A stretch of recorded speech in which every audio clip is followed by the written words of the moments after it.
OK. Marcello expose en ma compagnie ce soir. Puis, comment peut-on décrire son exposition? Moi, ce que je trouve fascinant, c'est qu'il utilise pas vraiment ses mains ou ses gestes à lui pour faire ses dessins. C'est qu'il utilise certains mystères de la science. Il donne à la nature le soin de faire des dessins. Évidemment, selon des emplacements, selon une espèce d'architecture d'aimant qui va créer une disposition d'aimant plutôt. Et puis, le dessin se fait, mais se fait pas selon ses humeurs à lui. Il se fait selon l'idée même du magnétisme ou des pôles. Puis ça donne une œuvre qui est pas qui a rapport avec une autre démarche, une autre façon de penser l'art. Tu sais.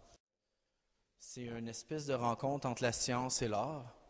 Et puis on n'en a pas assez souvent ça dans nos vies, de se poser des questions sur est-ce qu'on connaît vraiment ça, le magnétisme?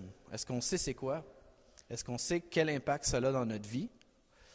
En sachant que les champs magnétiques sont présents partout et puis sont générés par autre chose que juste les différents matériaux qui peuvent être connus ou être trouvés autour de nous. Ils sont générés par des compagnies de téléphones cellulaires, sont générés par l'électricité qui vit autour de nous, qui existe autour de nous, c'est-à-dire, et on vit entouré de champs magnétiques.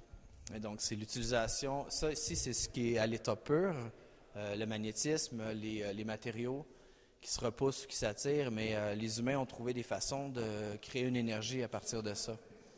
Et Marcello intercepte tout ça, puis fait de l'art avec.